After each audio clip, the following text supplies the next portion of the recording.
Hey everyone, welcome back to our channel. Today, I'll be going over how to use Google Bard as a Portuguese translator. So let's get started. First, open your browser and type bard.google.com. If you haven't logged in yet, then I suggest that you log in first. To get started, easily input your Portuguese text into the chat. Begin the transformation by using the phrase "translate this in English," and then hit enter.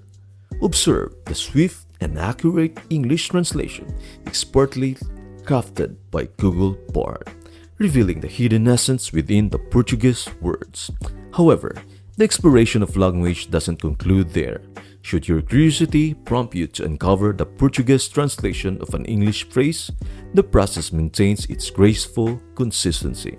Much like before, express, translate this to Portuguese prior to entering your desired English text. Witness how Google Bard skillfully responds, seamlessly presenting the accurate Portuguese translation. While Google Bard's capabilities are undeniably impressive, it's essential to acknowledge that accuracy can vary, particularly in intricate contexts or when dealing with sensitive terminology. When faced with matters of importance, seeking a second opinion is a wise choice. That's it. I hope this video helps you out and see you in the next video.